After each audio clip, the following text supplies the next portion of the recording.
Born at home. My dad built the house I was born in 1943. The birth certificate says Marysville, but it was about 7 miles south, a little town called Olivers now. Be 81 this year.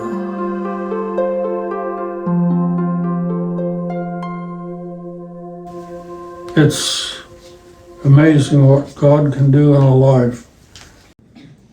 We'll get started now. All right, well, thank you for doing this, Leon. I appreciate it. No problem. I know it's taken a bunch of your day, especially when I forgot to bring my stuff. Yeah, my memory ain't real good. That's okay. Well, let's start with the basics. Where and when were you born? I was born, well, birth certificate, I think probably says Marysville, California, but it was about 6 miles south. I was born at home, and it was later on it become Olivehurst. Okay. You said you might well have been conceived and born in the same bed, huh? Yeah. Yeah, Dad built the house I was born in. Oh, wow. Then he built later on a bigger house right beside it. Then he sold the little one. We were down there several years ago. The little one is still there. Huh. Dad built it in the 30s, I think. I don't know what year. And what year were you born? 43. Okay, so what does that make you now? I can't do the math. This is 23, so it'll be 80 years. Oh, yeah. This is 24. That's right. Yeah, it's right, 24. 24 now, huh? Where and when were you born? I was born at home in the birth certificate says Marysville, but it was about 7 miles south, a little town. My dad built the house I was born in. And now you said it's called Olivehurst? It's they called it Olivehurst. Okay. It's called Olivers now. Okay, what year was that? That I was born? Yeah. 1943. All right. So this is 2024, so I'm 80 years old. 80 years old. All right. Be 81 this year. Okay. And you said your dad built the house Yeah. in the 30s? I imagine. I don't know. I figure, I think they come out in the early 30s from Oklahoma. Oh, okay. My dad was born in Oklahoma. My mother was born in Texas. Well, I was going to ask you a little bit about your parents. Yeah, I'm jumping ahead of the gun. That's okay. And you said you might well have been... What number kid are you? I'm number 8, 7. 8. It was 10. Mom had 5 boys, 5 girls. Wow. I was 2 below me. And you were born at home. You said you might have been conceived and born in the same bed. Probably, yeah. So, I know everyone calls you Leon, but what was your birth name? Nathan Leon.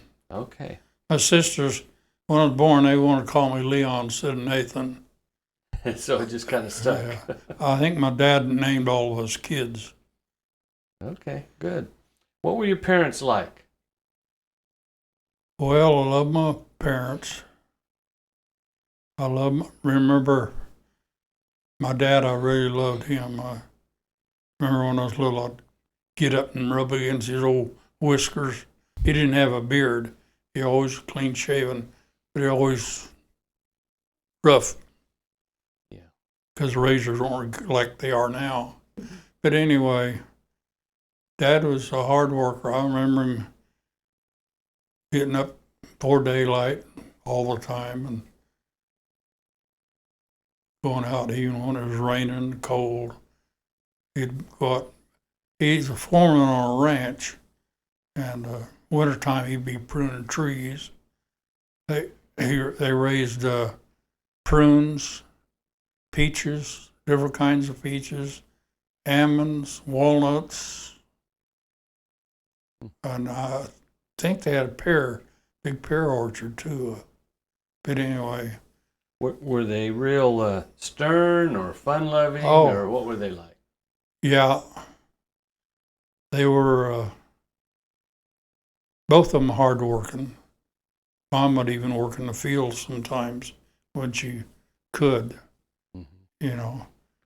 When she wasn't having one of those 10 babies. Yeah, and Dad would need the help, you know, because of fruit.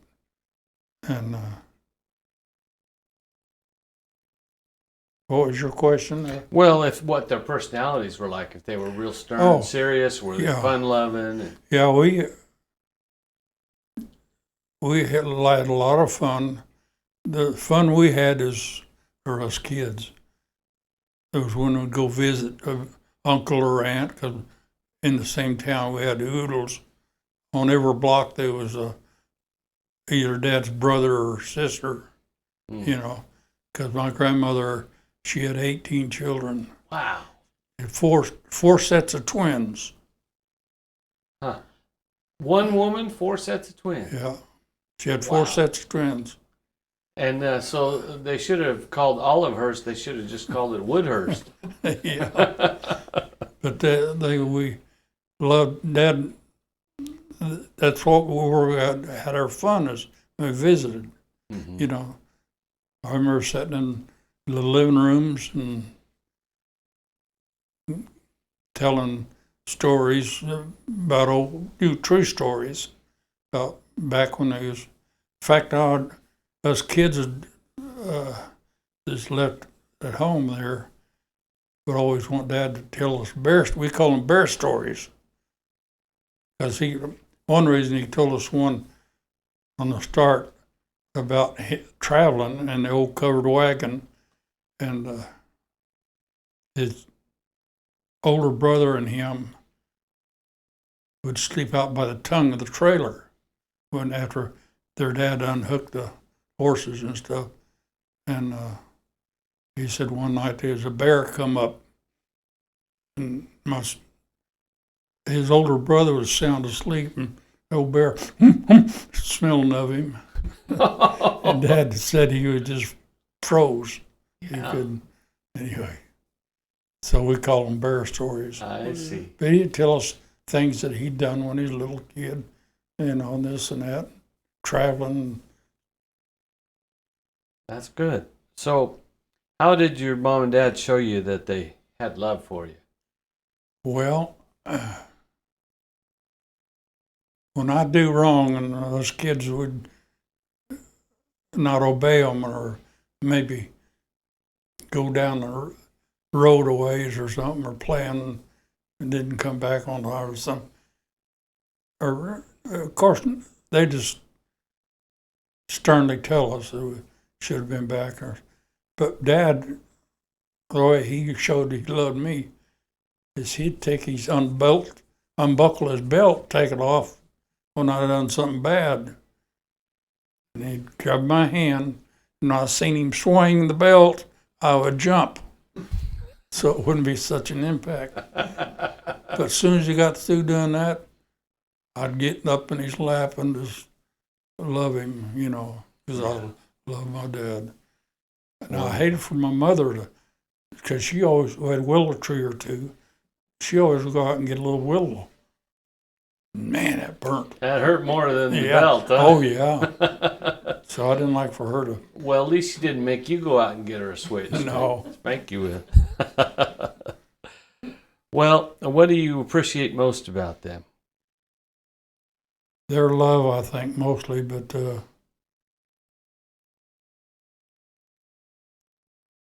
hard workers, both of them.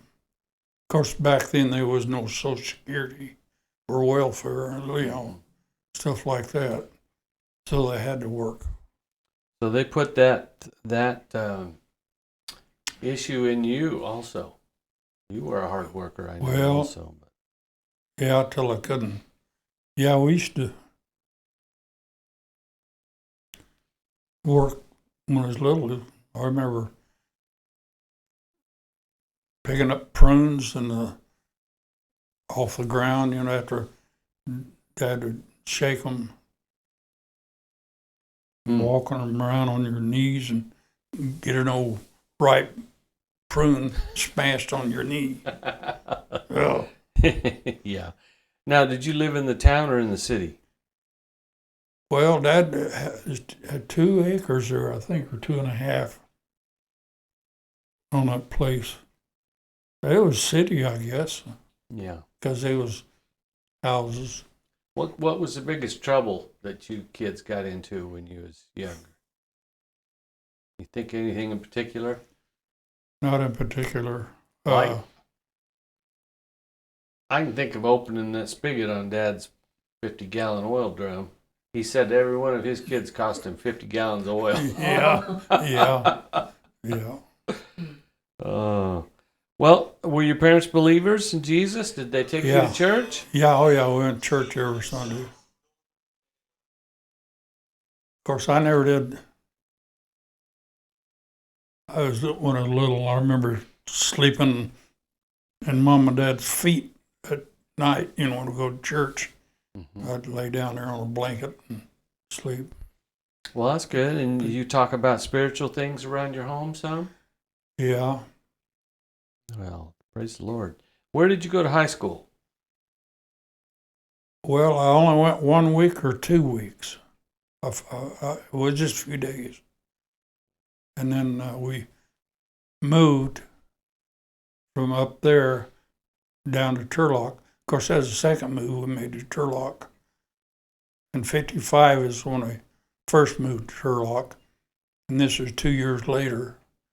And 57, 8. I don't know what year it was. Maybe it's 59. I think it was 59 to move back. Dad had bought another place, and anyway. So, did you go to a church after you came out here, back to Turlock? I had a cousin that had a church in Modesto, but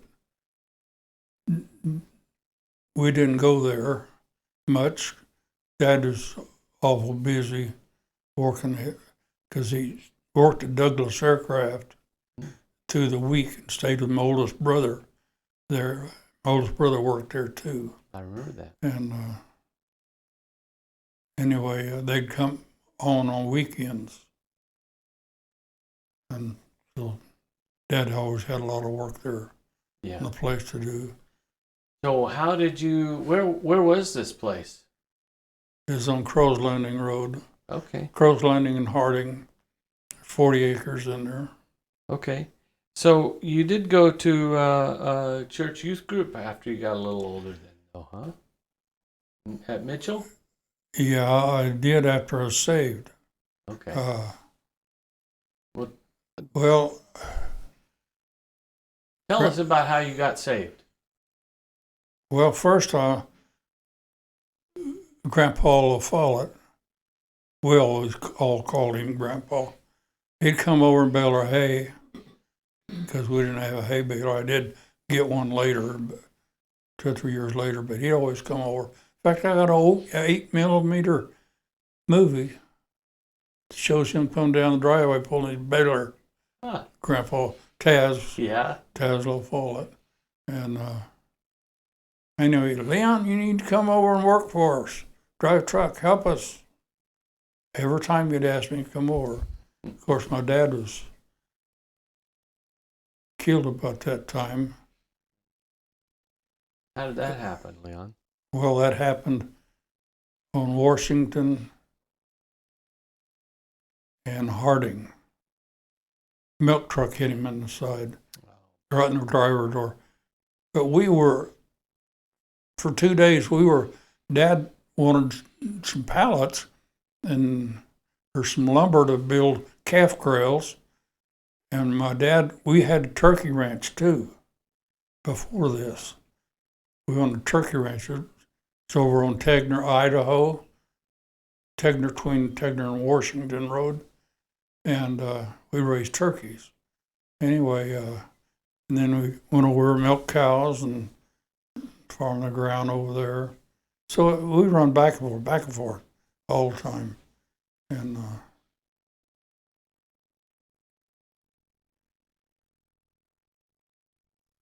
Dad, he got a hold of these pallets, 4 cents a piece. Solid oak pallets, little pallets that they use at Lazar Fruit Company in Turlock. They done raisins. Mm-hmm. And so he bought a lot of them. They have all they had because they wouldn't phasing that out, those pallets. So Dad had to pick up with the racks. So me and him would go over there, and my uncle and my cousin would meet us there. He was 2 years younger than I was, my cousin. Anyway, they would meet and we'd help each other load up. My uncle had an old panel wagon, van, and he pulled a trailer. So we'd load, and then we'd go back over and, or separate. I'd help Dad unload at the dairy. My uncle and his cousin load there at the turkeys, because he bought the turkey ranch off Dad. And anyway, the next day we done the same thing. And I always closed the gate, then run and jump into Dad, But that last day and the last load, I done the same thing. But my cousin run and jumped in with my dad. I guess God, as far as I know, God told him to. And anyway, he was going to meet him back at the dairy. And it was all Mom was making lunch for everybody. And Dad never did show up. We went over and loaded, I helped my uncle unload the turkey ranch. And so we went over there, Crow's Landing. We went Bradbury instead of Harding. Dad always traveled Harding, and because it's a straight shot. Anyway, Dad wasn't there. Well, he must have had a flat or something. So we backtracked, and they just pulled his pickup away from the accident, and killed Dad instantly. But my cousin that was riding with him, he just had a little scratch. Mm. Now that was God making sure I wasn't with my dad. That last load and last day, God switched me and him so I wouldn't be with my dad when he was killed. That was God. Yeah. Amen. And your cousin just had a little scratch. Yeah, I just had a little bruise or scratch. Wow. And so you get saved after that then, Leon? After your dad was killed? After my dad was killed, I went over and, I actually started before he was killed, helping your grandpa and your dad. And it was about, that was 61 when I started working. September 61 when I started working over there at LaFollette's. And 64 is when I was saved. What I hated about being over there, your dad would always come up and talk to him about Jesus, I tried to avoid him, not walk by him, because he'd come out and help us. We'd work together, especially when I was doing those little trucks, working on them. Those old GIs we used to have, we worked on those too, but I can't put my words together right. It's okay. You're So doing great. You're doing great, Leon. So anyway, Everett was out there talking to Bob Blanchard, who's the pastor of the church at that time. He came from somewhere and had a bunch of literature showing Everett. Everett was out there, and I had to stop because I couldn't go any farther on this. I had to go out there and ask Everett what he was going to want us to do on those tops.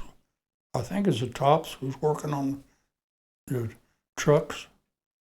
Anyway, I walked out there, and then he kind of left, and I got talking to Bob Blanchard, pastor. He was pastor at Mitchell Church. He was pastor at Mitchell Church, and he said, "Come over and sit down." He's in that little green Plymouth little coupe that he had, and so I got on over, and he backed over out of the way of the shop, and away, so we talked. He led me to the Lord right there. Amen. So I was saved right in the middle. There used to be a telephone pole out there in the middle. You probably don't remember it. Out there in the middle of the yard, it was sitting about the middle of that yard. And that's where you sat with Bob Blanchard. Yeah, that's where Got saved. I was born again right there. Amen. So that was about 64. And what did you do after you got saved? Did you start going to Mitchell then? Yeah, I started going to Mitchell, and that's where I met my wife. I was just going to ask that. Yeah, where I met her. So there was a couple of really good things that came out of you getting saved. You started going to Yeah. Mitchell, and you met Helen. Yeah. So how did you meet her? How did I meet her? The first time you met her, what was that like? Well, went to church for a little while, and anyway, I started going to young people's. They wanted to invite me there. And your dad tucked me under his wing for about 2 years, I think, or at least 1 year. Every Tuesday morning at 6 o'clock, I'd peck on his front door, and we'd have Bible study. So your dad pulled me in there and had Bible study with me. And in fact, I think I got the little deal I'd like to show you. Okay. It's Well, on the table or maybe it's over there. That little beginning with Christ. I'd like to show you that. Yeah, I'd like to see that. Your dad gave me that when I first started Bible study with him. And So you were in youth group yeah, or young youth group. people's, whatever it was Yeah. called. And what kind of stuff did they do there? Well, we had little get-togethers all the time. Did you go on hay rides? Yeah, oh yeah, yeah. I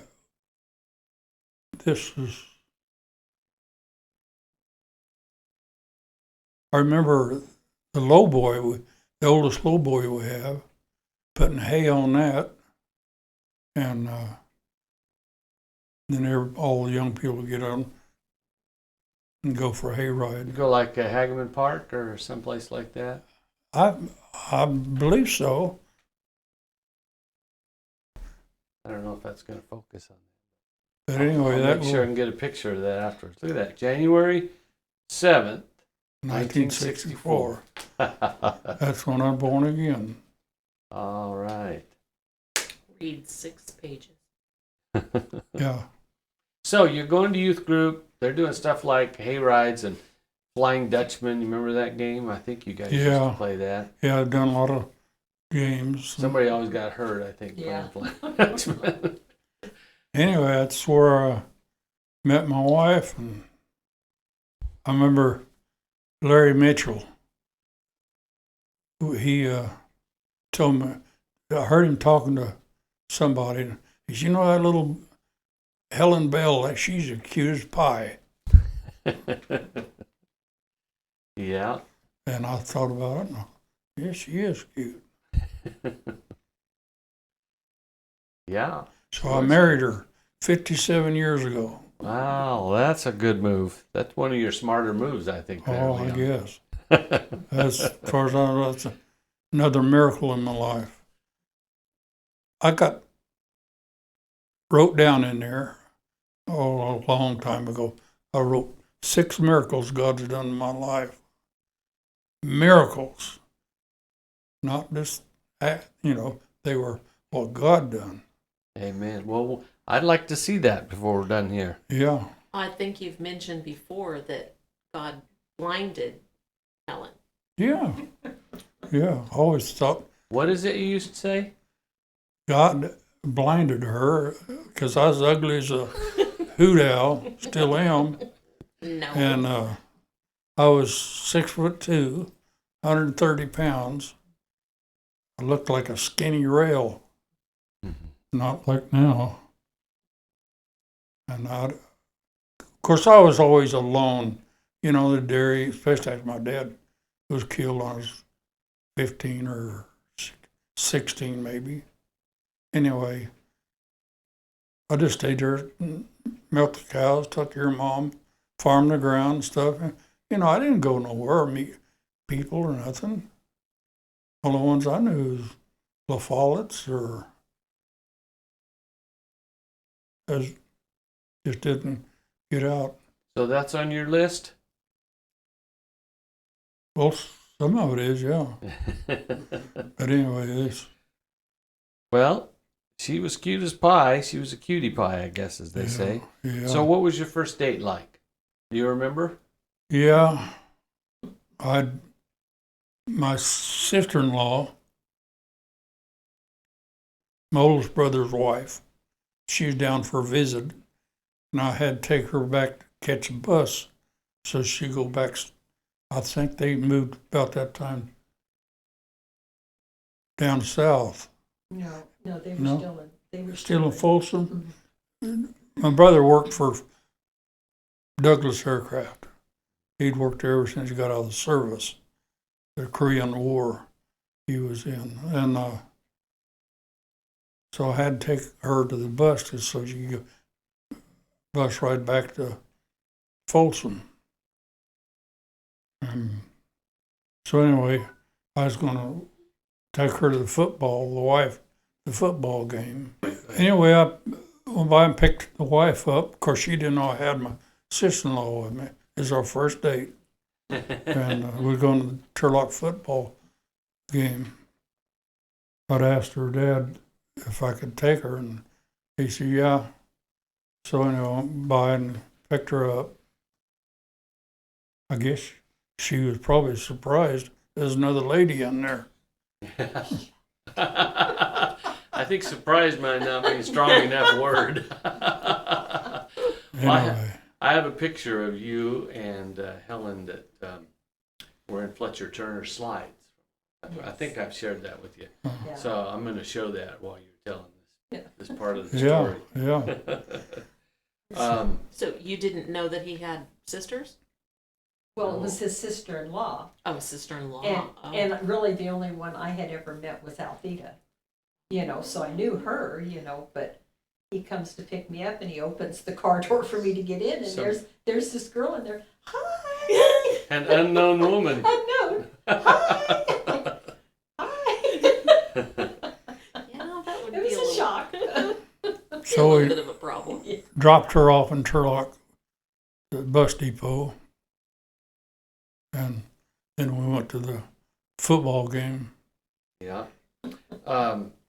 Well, I know a couple that said that their first date was a double date with you and Helen. Do you remember who that was? Who that might have been? I don't. Steve and Linda LaFollette. Oh, He told me this morning they had their first date together with you guys. oh, okay. Yeah. Oh, So, at this time, you also had your El Camino, or did you get that later? I don't know. No, you had the El Camino. In Did I have- 64. Mm-hmm. Yeah. Somebody told me that El Camino would lay a strip of rubber from Harding all the way to the driveway there at LaFollette's. Yeah. I don't know how they'd know that. But Yeah. what'd you have in that? 327. Oh, 4-speed on the floor and positive traction rear end. nice. Nice setup. I bet that thing would get with it. So, how long did you and Helen go together before you proposed? Or maybe Helen proposed? I don't remember who proposed or, You proposed. well, anyway. 2 years, 2.5 years? No, about a year. And then I proposed, Yeah. and then we got married a year after. About a year and a half after that. Did she say yes right away? I think so. I have a question about this first date. Uh-huh. Was that in the El Camino? Yes. Yeah, it was. Oh, so the three of you in The there. three of you in the El Camino. Yeah. Just for the first part. Okay. Yeah. So that was planned on your part. Not Was it? really. But I had to take her to the, You didn't want to take her and drop her off and come all the way back out to Helen's place. Yeah, I know, but three people in the El Camino, there's Oh, That's three. right. I want to know who Yeah. sat next to you, Leon. Yeah. I guess she did. Yeah, I did. I did. I told her she'd have to shift. So she done the shifting. Not very good, but That was pretty Okay. smart, Leon. Where did you all honeymoon? where did I what? Where'd you all honeymoon? Where did you honeymoon with Helen? Well, we got married. We went to Knoxbury Farm, Disneyland. That's where we spent, what, a week? The pastor, Bob Blanchard, planned it all out for You Yeah. me. did? Yeah. Yeah, oh yeah. Set up the reservation, set up everything. What year did you get married? 67. Yeah, we loved Bob Blanchard. That's the reason we had him marry us a little early, because he was going to the mission field. Mhm. And we was going to, otherwise we were going to get married soon. She graduated out of high school. We planned on in June, but he was going to leave in March or He was going to leave April. in April. April. They updated his date, and so then I asked her dad if we'd get married there a little early. So during the school's on a break for St. Patrick's Day, Easter. Anyway, we got married March 18th. So, Helen, you were still in high school? I was. All right. Yeah. He says, as long as you promise that she'll finish high school. I guarantee you, that's what I wanted to do. So he's okay. Good. But And- then it wound up, Bob Blanchard, they held his back more. So he didn't leave So- till like September. Yeah. Well, that's okay. Yeah. And I'm going to talk about your kids in a minute, a little bit, but was it before you had kids that you had your motorcycle? Yeah, just before Cheryl was born, No, wasn't it? Oh, no, she was born. she was 2 months old. She was 2 months old. Okay, That's right. So start over with that. Let me ask it this way. So you had something big happen in your life that involved 2 wheels, huh? Yes. We bought a brand new little Honda 90 so the wife and I could irrigate with it on the ranch, and so we used it to irrigate with. And I'd quit LaFollette's because they didn't furnish any medical, and I could get medical in town there at Fur Breeders. It's called Interwest Industries, but Fur Breeders owned it, and so I got worked there and started working there about a year, and then I had an accident, maybe less than a year, I don't know. I had to take it to work, that little bike, because she needed to take Cheryl, our baby, to the doctor for a checkup, for his first checkup after she's born, I guess. Anyway, so I said, well, I'll just take the bike and you have the pickup. Okay. So I took the bike, and I closed the plant up at night, shut it down, locked it up, had the compressors run for the freezers, rooms, and stuff. And so I was coming home, it was dark, and come to, rather than go to Crow's Landing Road and back up, I was like, I'll just take a back road for a little bit. So when I got all the way down to Morgan, I turned on Morgan and I stopped. There's a little gravel there that had graveled. I turned my light, trying to see what the deal was, and I thought, well, they just graveled for a little bit here. So I went ahead and started down it, but I didn't know that they graveled it all the way to Bradbury. I think it was Bradbury. Anyway, I got about a half mile down the road. That's all I remember. I remember dragging my feet, stuff, trying to stay in the car rut, because it was a narrow road, it's one lane at that time. Where were you guys living? We was living on the ranch, Crow's Landing. Crow's Landing and Harding. So the next thing you knew, you woke up, you were In the hospital, yeah. I didn't, because I was unconscious about 10 days or 12, I don't know. Anyway, I couldn't remember anything. In fact, I didn't know nobody but my wife. I don't think I knew your mother or my mother. Well, they didn't go in for a while because you were in intensive care. Yeah. Back then, they were real strict. You could only You couldn't have go kids. in for 5 minutes at a time. Yeah. Who found him? The neighbor man, he was irrigating. He come out, and there's a little dairy right there on the curve there, and he was irrigating. And he started back toward the house, and he pulled on the road there and seen me. He got out and thought I was dead, And so he went down to his house and told his daughter, I think his daughter, that there's a man dead down there, so call the people come out.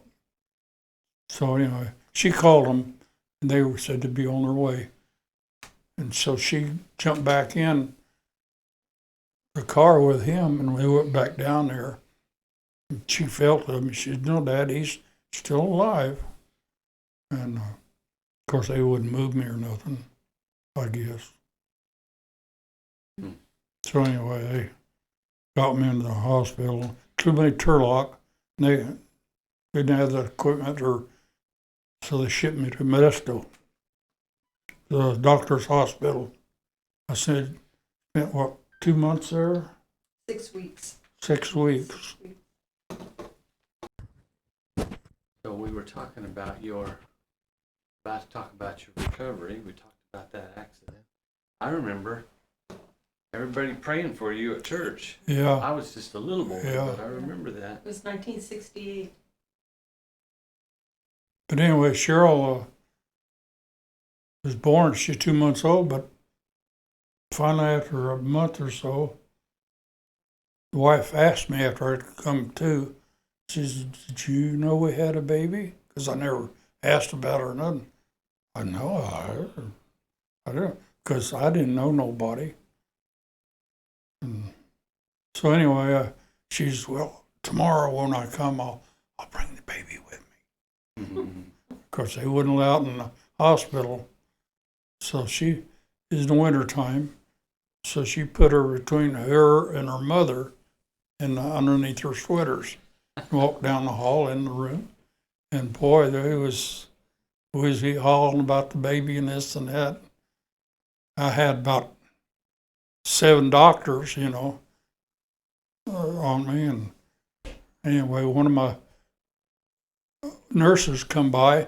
She come in there throwing a fit. Get that baby out of here, blah, blah, blah, blah, blah. Boy, it's throwing a fit. When my doctors heard come in there, what's going on? She told him, I got this baby.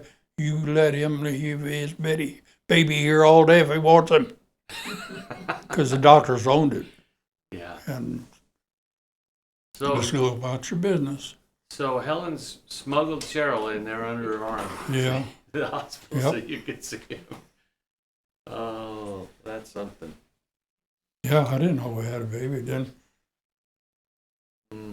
I didn't know. And I had to learn all the roads over. I knew roads like the palm of my hand, because we'd traveled all the roads, cutting corn and doing this and that. And How long did it take you till you felt like you pretty much recovered? Or have you still have any remnants from that? well, they cut me from my belly button to my backbone to remove the kidney and do as I was full of blood. I was bleeding internally there for several days. They put 6 or 7 pints of blood in me, and Wow. So anyway, I was Lord pretty wanted you- sore. I was sore for years, right below that incision. I asked the doctor about it. He said, well, the incision's this way. It don't bother so much, but we had to go this way and cut all those nerves. He said, you're going to be sore for years. And I was.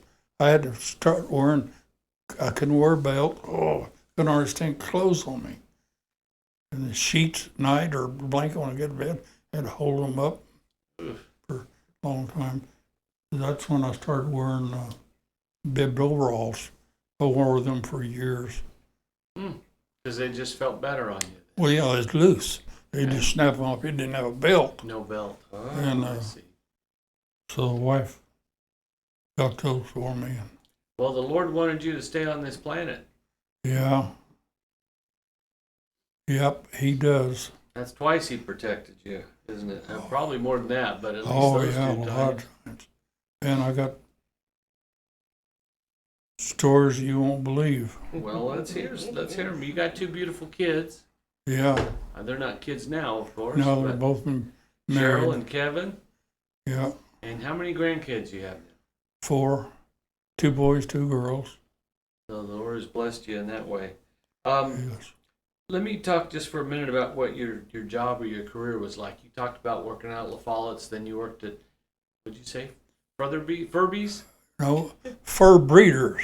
Fur breeders. They raised mink Oh. in Utah. All this stuff, all fish plants, viscerating plant, all these plants, like we took Foster Farms all falls. It includes bad pieces, parts of chickens and their guts and everything, waste. We grind it up. It has to go through special grinders to make sure, like the throat, ain't just cut, it's sheared. Because we don't watch it and gets through these grinders and just sheared. That ring get around their tongue kills them. So we have to make sure they ain't none of those. And then we freeze it and ship it back to Utah. For the minks. For mink, Huh. They Mink raise- feed. they raise thousands and thousands of them. Because they have all these plants, a lot of plants.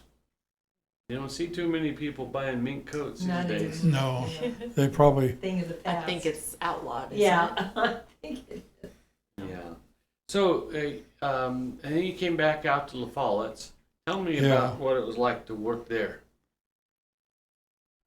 well, it was good. I loved your dad and Grandpa LaFollette. But what was it like to actually work there? I remember seeing you coming in from the fields. And luckily, Well, I enjoyed it. I loved it. Anything I done, I liked. But yeah, we worked a lot of hours. I worked 80, 90 hours a week, you know. And in fact, we lived on the back of the place where Randy lives now for 3 years. Then I moved to Hillmar. tell me about that old red beard you used to have. What it was like in chopping corn season. Yeah, they called me Redbeard, who had CBs and everything, and that was my handle, Redbeard, because I was red, well, just like that box, my hair and my beard, and that was my CB handle. There was something else red that you'd come back with half the time at nighttime when you come in the yard. All over you. In your beard. Oh, yeah, that's red spiders.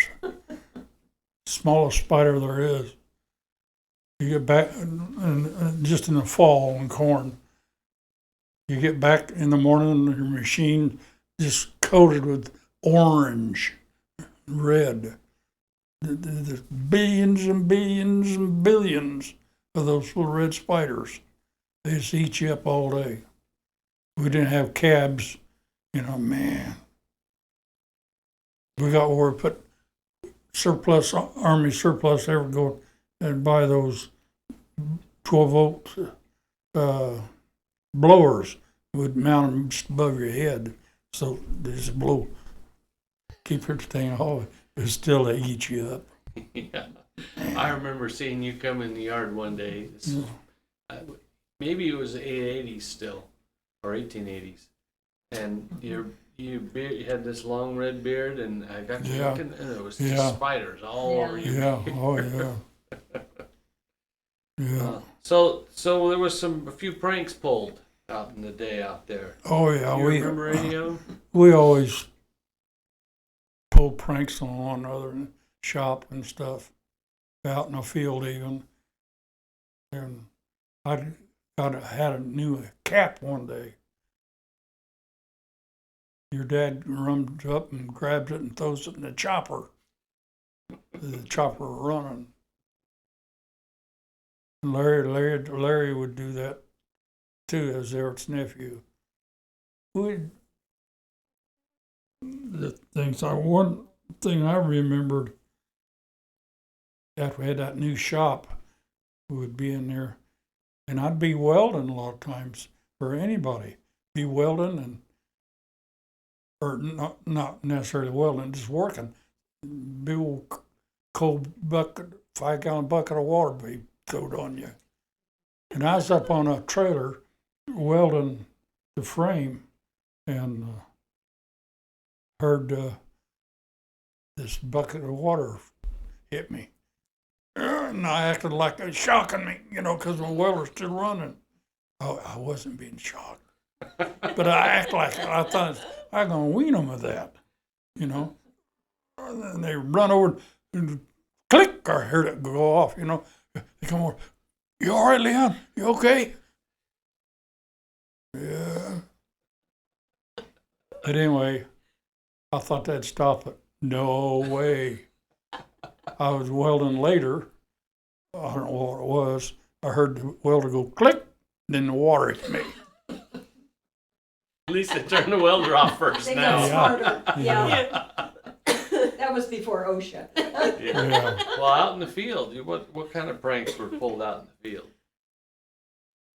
You know, Larry died a while back, Larry Mitchell. And I didn't know, but that he was dying. He called me 2, 3, 4, 5 days before he died. You know, a few days before he died.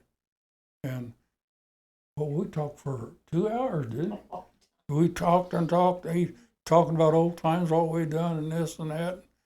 And we even talked about the time old cousin Glenn, Everett's cousin, old Glenn, he's always driving the truck and always right there, he's always early at work, and which is good, So we'd be driving, and he'd always hurry, boy, he'd out haul anybody, But he was a good driver. He wasn't dangerous. But anyway, Larry kind of aggravated him because we'd eat lunch, ever go down by lunch, or I or somebody at the store, closest store, by lunch meeting, we'd spread it out on the ground in the middle of the cornfield and sit around and eat lunch. And if water was left over, he'd put in a pickup, and Clinton, he'd always get, if there's cookies or something or anything, he'd get it and put in his truck. That kind of aggravated Larry. And so when Larry was going on the pickup to the cornfield one morning, Leon, I'm going to stop here at Henderson, the corner store down there. Just go in here at Henderson's. So we went in there and he bought a box of chiclets and a box of Finament. One's a regular chewing gum, and the other one's a laxative. Go ahead. Anyway, Larry switched the contents. So he laid that chiclets on the dash, but it wasn't chiclets, Finament. I think Finament was a laxative. Anyway, of course, old cousin Glenn grabs it, chewing gum all day, and I'll never forget that day. Of course, you had to look at the chopper driver, because they couldn't move those spouts. You had to move the truck. So they could, but they crank it and freeze it. The spout wouldn't work, Now they'll just work like that. But anyway, I'd pull in behind, get low, I'd be behind Larry on the chopper, and Cousin Clint would be chewing that gum, looking at Larry, and Larry, he'd turn around backwards. And his white teeth, of course, you're black, from corner of the soot, you'd be black as black could be, and you see his teeth, white teeth. And then after he let him go, he'd stop the machine, and he'd just sit there and he didn't want to laugh off. Glenn could see him. Well, then what happened the rest of the day? Well, I don't remember too much. Seemed like the next days when Glenn was there, he was ready. He showed up for work. But I think he had the runs. I think he had to go in the corn quite a bit. Somebody said this. He was there early and everything, and then he parked his truck by the cornfield. That didn't move for a while. No, yeah, he parking. You knew he was out doing his big job or whatever. But yeah. Now, what'd you do to somebody that left their window down? What did I do? What did any of the chopper drivers do? If they left Oh, your well, window down? yeah. I remember one time when, of course, summertime in corn or fall, it's hot. They didn't have no fans some of the trucks we started putting little fans on them. But it's hot as miserable. You had to leave your windows down, And Bob Blanchard, the one that married the wife and I, the pastor, he helped on his vacation. He wanted to drive trucks to make a little extra money. So I don't know, Larry broke the chopper down, so we pulled off up there to work on the corn head was full of corn. The chain broke or something. It'd be about a half hour or hour before we get it fixed. So anyway, we worked on it, got it fixed, and I pointed over to Bob Blanchard was sound asleep. Because we worked long hours, he was in his truck, sound, laying across the seats. and his windows was down. So Larry pulls his chopper over there, you know. We angled that spout, what we thought would go right in that window. Larry revved it up and put it in gear, and brrr, man, that pastor come out of there. But he laughed. But I know that corn had to hurt because there's a lot of cobs. It's like rocks thrown, you know. Yeah. But he was a good-hearted pastor. We loved him. You ever get your hands greased? Oh, yeah. Yeah, we was always greasing one another's truck or tools or something. Remember one time we was up cutting and ripping, and there was a big old tomato field. Of course, they quit picking tomatoes. And a lot of tomatoes out there, big old ripe tomatoes. And Larry had replaced some side knives on the old corn head, and you had knives under there with a sickle run to cut the stalks. Anyway, he was under not much room in those underneath there. He was under there, you know, had to take a center off to work from the top, you know, and I'd help him a little bit. Not much, he had to do most of it underneath. And so I walked over that, we were right beside that tomato field. I got a big old rotten tomato. I mean, it was ripe. And I walked over there, and you didn't dare move or you hit your head on all that iron, you know. So he was under, and I reached down through there and just smeared that tomato in his face, rubbed it and rubbed it. And boy, after we got it fixed, I stayed in my truck and locked the doors. But I had a set of points that was bad. So they was about to finish that field. I told Larry, I said, man, I got to run in town and get a set of points for it. I think it's points. Something up there to keep it running. And anyway, I went in town, got what I needed, come back, and they had already finished and left. You know, of course, I had my hood off and everything. Everything I touched on that truck was greased. And even when I went to the next job, which is on the west side over here, I remember still getting greased on things. Finding it. Larry had greased everything there was on that truck. So you're going through life. You have a beautiful wife. Yeah. You raising a couple of kids. And what things did you do for fun? Like to hunt, to fish? Oh, I love to fish. The wife, she didn't like to fish. So Kevin and I would go, or, you know, or I'd go with somebody in the shop or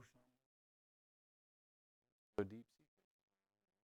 Yeah, we would charter a boat every year for a while there after a season over Monterey, and would go over there and get on the boat. So it'd be just us on the boat. You know, we'd figure out how many wanted to go and count heads. Be some of the men from the church too. And we'd just charter the whole boat and go out. And I remember one time going out. Once in a while, you'd catch your own bait.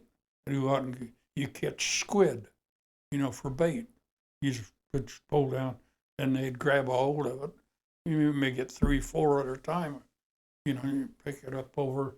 You let them squirt all their ink out first, because so you come out of the water, and then you bring it on in.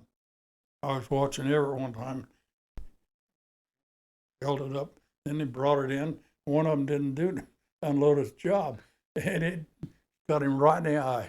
Right in the eye. Right in the eye. So tell me about your fishing in Alaska and that time you were in a real pickle and the Lord saved you. Yeah. That's a long story, man.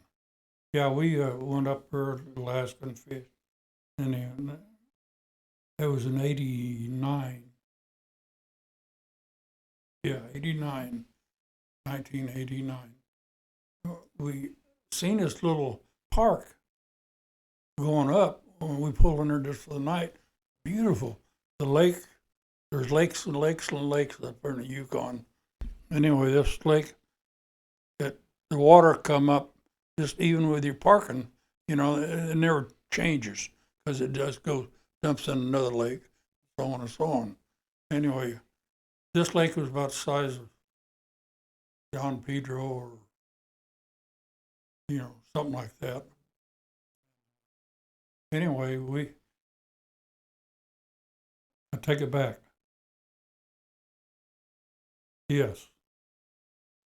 This was the 19-mile long, because when I left there going up, I measured how long that lake was, 19 miles to get around it by the road.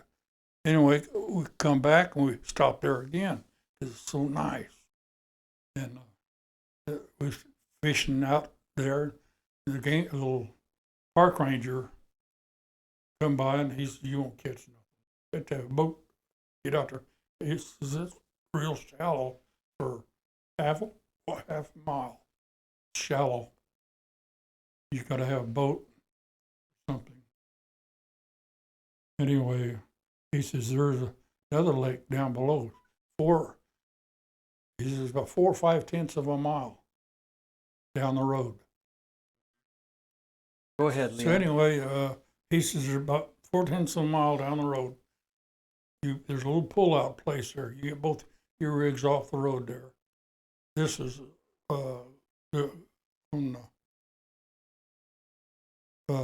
there's the Elkan Highway going up, and then over to the wester was another highway up to Alaska. It was Cassiera Highway. It's mostly all gravel. Anyway, we was on that one.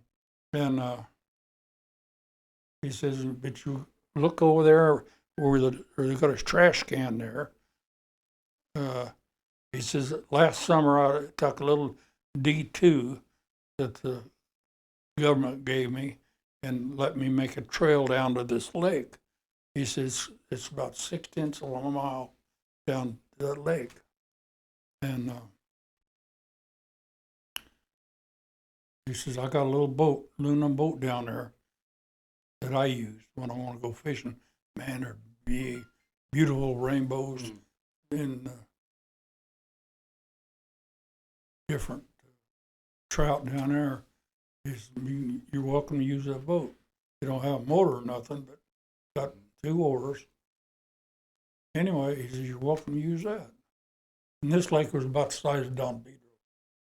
And so we went there and parked.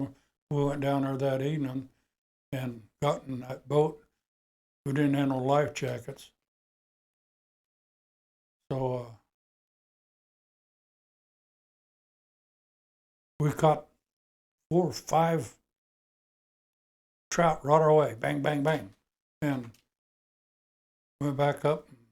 My sister cooked them because it was me and my son, Kevin, and our rig, and then my sister Anita, her husband Mike, and their rig. So just 4 of us. But anyway, we got back with those fish and Sis cooked them. Boy, that's the best eating I ever eat. We really liked that. So we decided we'd go down early in the morning. Of course, up there the sun stays up for a long time. It don't get dark till 1, 2 o'clock. Yeah. And so we decided we'd go down. So I laid out 4 or 3 life jackets. So we went down that evening and caught 4 trout. Boy, they were good, you know. Just cooked them up, and we got to get more of those. We'll go tomorrow morning early, and so we plan on going down 5 o'clock or so.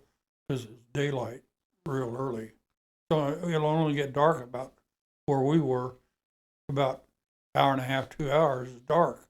And that's all it was. Anyway, I went down the next morning, I had laid my life preservers underneath outside my trailer, so I wouldn't forget them. All beef. Got all the way down to that boat, and it's steep down to that lake. Forgot our stupid life jackets. Well, go ahead and go all the way back up that hill. We'll just go ahead and be careful. Okay. So we got in the boat and went out there and paddling around, and we'll just go up close to where it's coming in at, where we find it. So we kept going, and that day I never caught a fish, never even got a bite. Kevin was on the front, I was in the middle. My brother-in-law, he was 65 at the time, I think. He was in the back. There's a little 10 or 12 foot boat, so we close quarters. And Kevin, he was spraying on right and left. And Mike was catching some. I never got a bite. Not a bite. Trout has to be at a certain temperature. And you got to be at that. And I was either under it or above it, wherever they was, and they was hitting them just right. We got way around the lake, up pretty close to where it's coming in, because those lakes dump into one another. Anyway, we got up there, and so I've got to stand up. My back is killing because I had strained my back before we left, and I was having a lot of back problems. Yeah. But Mike, he didn't have a bell, where we could just sit down and flip it out. He had the old pinrail, or I call them, where you had to cast it over. So he'd stand up, and of course he'd slip a little bit, and Kevin and I'd hold on so we'd flip the boat. But anyway, I'd stood up, and Mike was already up, and he kind of cast right behind me, out. He slipped, and it knocked me off balance. The boat goes just like that, right upside down. We come up out of the water. Kevin says, "What happened, Dad?" He was looking forward. He couldn't see nothing. I said, "Well, we turned his boat over. Just go around the other side and got to keep this air trapped in this stupid thing, and just paddle up to the shore, because it's about as far from either across the street, probably by that house, where the shore was. It's a deer trail that you see went up, and the timbers is like this, laying down, but you see that deer trail where the deer would come down for drink or bear or whatever. And so anyway, I says, we just got to paddle up to that. We couldn't do it. The water was coming in. You couldn't see us much, but it was moving, And we'd gain about 4 feet, 5 feet, and we'd poop out. And then we'd lose about 6 or 10 feet. And it just went on. And I had a pocket watch. I looked at it later, and it quit at 7:30 that morning. And Mike had a Belgian expensive watch. It quit at 8 o'clock. So anyway, we got farther and farther out in the lake. Mike was giving up once there, He was praying, I was praying. Anyway, he said he was giving up. He just letting go. He was on the back, had a handle there, something he was holding on to. And Mid had two. But anyway, he said he was giving up when I hollered, said something. So he come back up, held on. Yeah. I says, let's pray together. Said, let's all pour our hearts out to the Lord, all three of us. Okay, so we did. Again, prayed and poured our hearts out to the Lord. And anyway, Mike was letting go right immediately after that. You know, he just give out. He's letting go when I hollered. So we all prayed together, and we was way out in the middle, at least the middle, if not farther back in that lake from where we started. And anyway, we all three prayed together, and then Mike was letting go.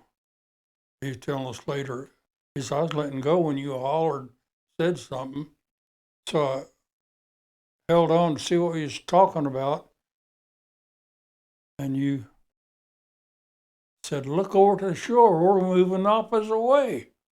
Because a little breeze, right after I got through praying, a little breeze come up. And I looked over, and Mike was letting go again. He's giving up.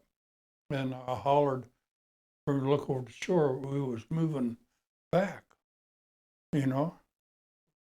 Of course, we was, one way or the other, we didn't care where we went. But we found out later, the little park ranger told us, if you'd have just let it float to the other end, you'd have had a drop of 200 feet, 150 to 200 feet down, and it's rocky down there. You'd have killed you. That's where it dumped out into, go to the next lake. Anyway, so we was moving, and God was pushing us back to where that deer trail was. To where the deer trail was. And we just went right up. Kevin had to stand up. So he stood up just a few feet, 4 or 5 feet before we got to the edge of the shore. And then we all got up there, and Mike was the last one to get up. I mean, we couldn't stand up. We had to just drag ourselves with our arms. That's the only thing we move is our arms. We was dead, waist down. Because And it was so cold. yeah, and because the water was freezing. And so I looked back down, and Mike was sitting there in the water like this, with his stick hitting the water. And the boat was kind of over there, put away from him. He's hitting the water. I crawled back down a ways, and told him, hollered at him, Mike, get out of that freezing water. Get out of there. And he wouldn't do nothing, wouldn't move or nothing, sit in the water. And I got down there and hollered right in his ear, you know, and kind of grabbed the back of his belt. He turned around like this and looked at me. His whole eyes were white, just white as a piece of paper. I knew he was in shock. And so I pulled on him. He fought me. He pushed my hand away. And I said, Kevin, crawl back down here and help me get Uncle Mike out of the water. And so he did. I said, you grab his arm, or you grab his belt back of his pants, and I'll grab his arm, and we'll drag him back up. So we did. He fought us all the way up, probably 10 feet. Excuse me. So I said, get leaves, anything you can get, and put on him, cover him up. And that's when Mike said he didn't know nothing about shore or nothing. First thing he remembered, he was trying to bury him. So he kind of come out knocking that stuff off. What are you guys doing? I knew he came back. And so I said, well, we're trying to keep you warm. Oh, man, it is freezing. So anyway, about an hour or so, I'd try to stand up. I couldn't even get on my knees. We moved ourselves like this. So I'd went around. No, Kevin got where he could stand up. He'd fall over and stand up. About an hour and a half later, he was doing that. And pretty soon he kind of walking around a little bit. I said, Kevin, you think you'd go up tell sis we need help down here. Because that's what you felt. You'd never walk. Never walk. Mike said, yeah, just tell her we'll never walk. We need help. Somebody get us out of here. And yeah, I'll go, Dad. So the lake going around like this, and way back down there is where the trail was, and there's 6 tents up the highway. And he left. So I found our dry spot where the sun was shining in, and it was warm because there's so much timber, it's just all shaded. And so I drug myself back around. I said, Mike, follow me. I found a spot where there's some sun. So took him around the edge of the mountain there a little bit. And anyway, I got where I could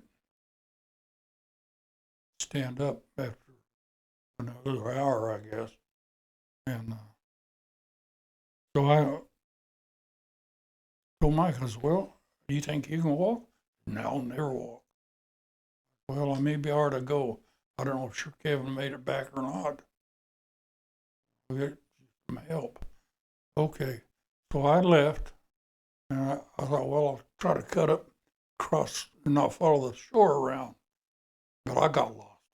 Messed around, and then I seen the lake. So I walked back and followed it around. And I got it, maybe it was a couple hours later, by Kevin had got up there all right. He had since to follow the water around till he got that trail. And anyway, I could hear Anita talking to somebody. I knew I was getting close to the trail. I said, sis, yeah. And then you can't see each other until you get about here to there from each other. Anyway, I said, yeah, sis, I'm here. So I just collapsed, She had a 4 stranger with her. 4 stranger. But she went back up there to get the park ranger. He had no phone. He says, I can't get a hold of nobody. I can get a hold of the government deal, And anyway, they said to be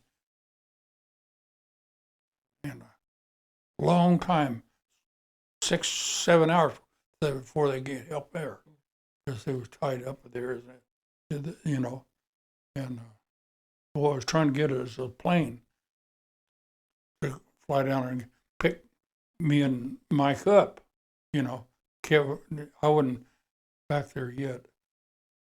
So anyway, meantime,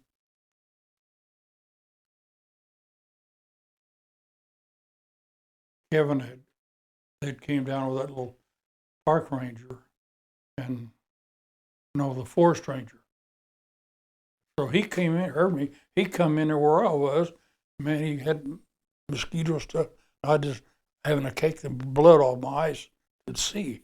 I never lost my glasses, but I had to rake the blood off. And he come in there and cleaned me up and put stuff all on me, keep the bugs away, and so he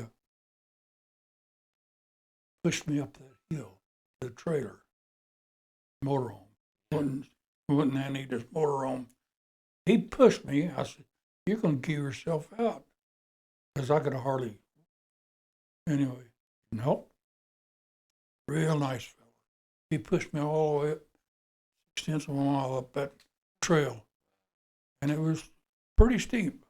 And anyway, he got in there, and anyway, if I'm getting this right, Kevin came back with a park ranger, a little college kid's what he was. And so, and he says, Dad, we couldn't find you guys. I said, well, I moved Mike around off in the little sunspot around. He said, that's why we couldn't find you. The what the Indians decided to do, since the government couldn't get there, the forest rangers told her, says, there's a local guy I can call right now, and he'd be here in 5 minutes with his put-put. But we'll have to go to the upper lake, get on the plane. So you see, he won't be landing down here. That'd be a better spot for him because you walk right to the lake by plane. And so, okay. So they took Kevin, see, and landed down there where we got back to shore with the boat. And they woke up and couldn't find us. I'd moved Mike around. I said, well, I moved him around. He said, you come get in the plane with me. So he took me. He said, first I want to fly over that trail. And in case we see Mike, he may have got where he's walking out. Sure enough, Mike was halfway up that trail. He waved it. He was okay. And so he walked out. And with the forest ranger, we got in his vehicle at a 4-seat pickup, I think it was. And he took us back down to our rigs, to the lower lake. And he says, Leon, you stay here a minute. I'll talk to you for a minute. But anyway, going back, and he'd asked how much he owed. He said, you don't owe us nothing. We're glad to help, That forest ranger done all of it. He was a super good guy. And then he just stuffed $200 in his pocket. And she got out right quick. So he says, Leon, stay here. I want to talk to you a minute. He got that $200 and give back to me.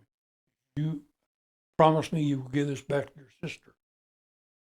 I says, we would like you to take it. He said, I can't. I won't take it. So I agreed to, and not say nothing until he leaves. He said, because I want to go in and check with Mike and see that he's okay. So he went in and talked to all of us, this and that, and he left, and I gave it to this, because he made me promise. But anyway, that was, but it was amazing. He said, no, they don't travel on that road much, you may not hear one for 2 hours, a vehicle. But anyway, just sat out there. And finally, one come on, it was that forest ranger came along. God seen that forest ranger come, because the park ranger, he couldn't do nothing. He had no phone, no nothing, no way to help us. Anyway, this forest ranger come by, and he stopped him, told him the situation. So he got all this going, and to me, that was a miracle. That was one of my miracles. I got down here, how God pushed us, and then how that park ranger, or forest ranger, there's 2 different people. Yeah, he says, I was supposed to have been down there, and that he was going to some town about 200 miles down. That's the first town you come to. And he says, I was supposed to have been down there yesterday. He says, I want to leave, and I couldn't. Something is weird. I couldn't leave. Something told me not to leave. He says, it was weird. And I never went till today. And I started down to that meeting. It was supposed to some big meeting. There's all having. I says, it was God holding you back. So to me, that was a miracle, all of it. You said you've got a list there of 6 miracles. Well, one was when I was born again in 1964.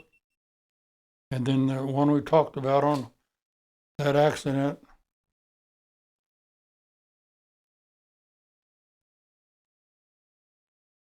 And with my dad, and the accident I had was another one. One miracle was, before that was when I married my wife. I could call that a miracle. And the last one just got through talking about. And the one was Holland Palace with my dad. So, talked about the biggest blessings you've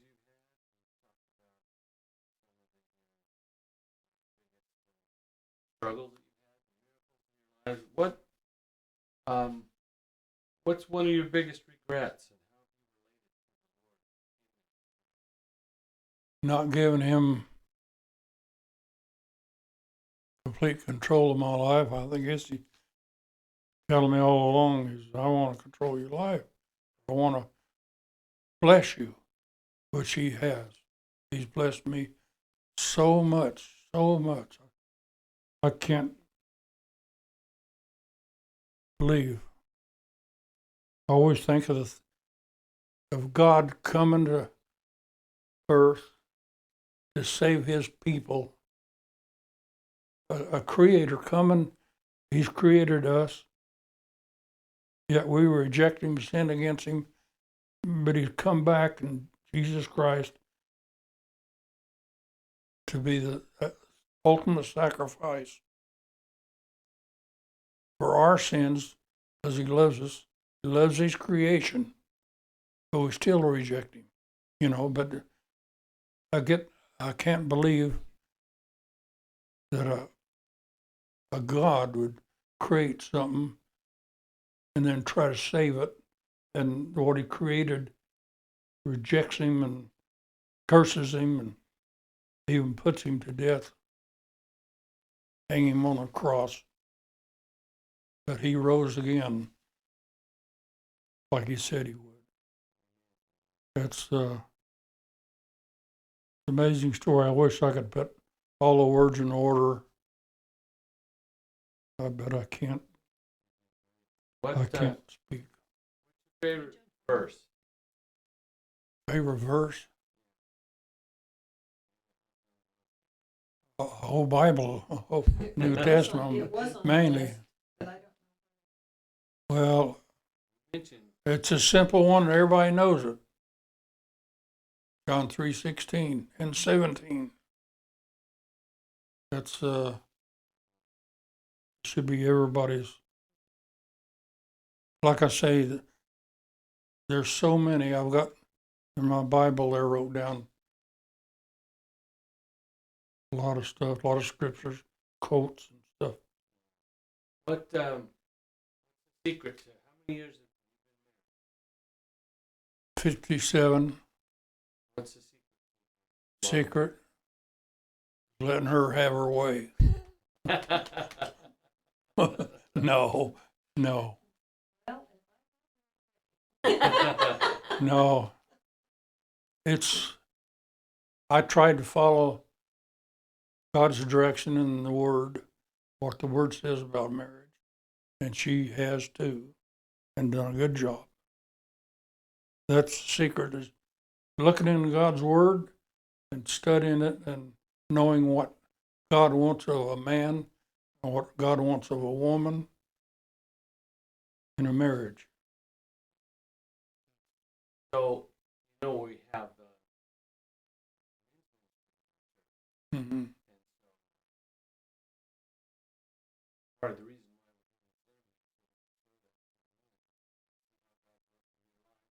why testimony. Yeah. But what else might you tell? Listen to you. I'd tell them, get the Word in your heart, memorize, which that's one of my worst things, is to memorize, Scripture. I think of Brother Ed Strickler. That's one person I think of all the time when I think of somebody that's close to God, knows God's Word. He's been an inspiration to me, but I'm not someone that can inspire anybody. I just don't have I think you're very inspirational. Well, I try to do, but I can't speak. I can't keep words or say words that's supposed to be in order. All right. Thank you very much. So Yeah. much of your Saturday. Well, it's me. No, not at all. I sure about your life and your story and how the Lord worked in your life. Blessings. Well, he deserves all the credit. Anything else you want to say?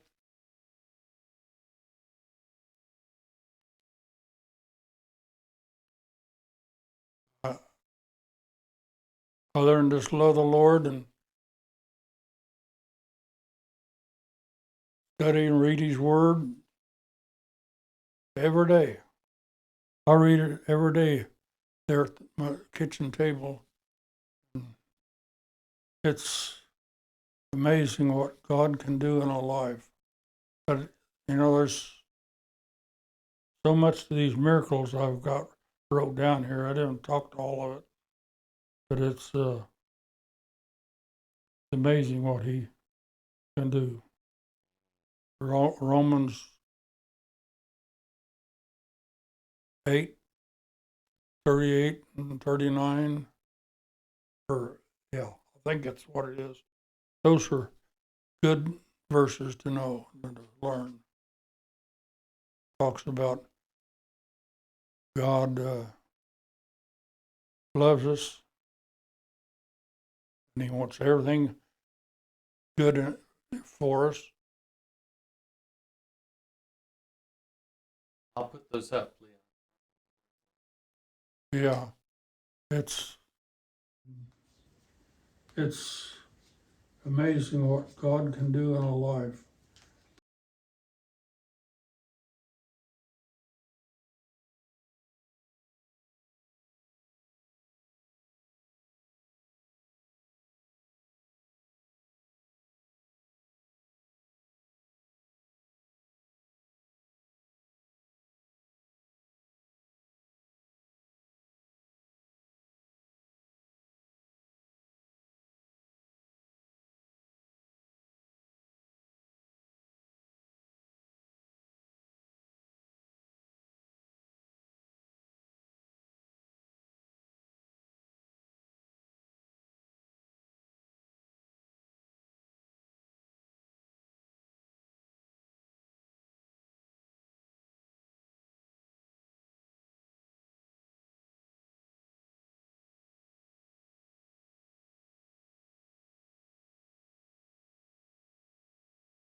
Well, thank you. Thank you, guys. I know that takes a lot out of you, more than you might have thought. To No. sit there and talk for that.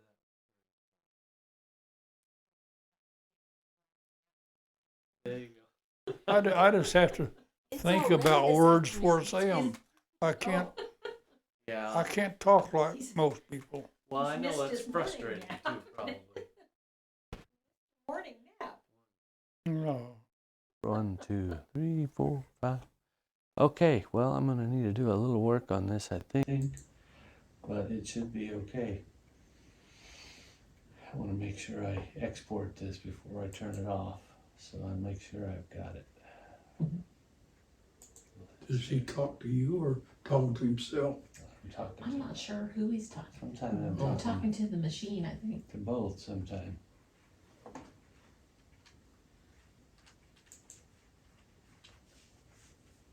I gotta figure out why this computer is so slow and got so wigged out.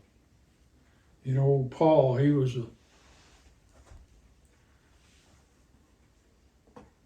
I can't wait to see that guy. Yeah. You know, he murdered Christians. Yes, he did. He murdered Christians. Do they have a date when they think we'll move back into the sanctuary? Well, they had hoped for Easter, but Yeah. they're not going to make Easter No. because the Pew guy can't make Easter. He wanted us to take him before we were ready, and then if we didn't take him then, he was going to make us wait until after because he has all these other jobs and we're paying him, I think, $500 a month to store those pews. But they haven't. We'll probably only have to pay him, I think, for 1 month. Yeah. Because, yeah, I know. He wants them at his beck and call, but wants you.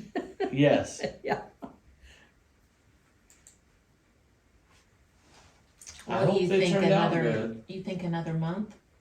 I think the end of April. April? Oh, We may not have everything working perfectly, but maybe Mother's Day might be a I good know, day. that's what I was thinking. Yeah. we have the lights in now. Yeah. And We'll have to look in there Sunday. Yeah. Yeah. And the front, there's touch-up painting that needs to be done. So the duct work got in there. I walked in there and said, "Oh, it looks pretty good," and I didn't even notice the duct work. Oh. It had been installed and it's painted to match the ceiling. Oh. And Hardly even the, stands out. the 2 light soffits on both sides that run underneath, they're installed. I tell you what, I spent a long time. Hold on, I'm gonna turn this on. Filling holes. Oh, I want to get a picture of that too. Hold that a second.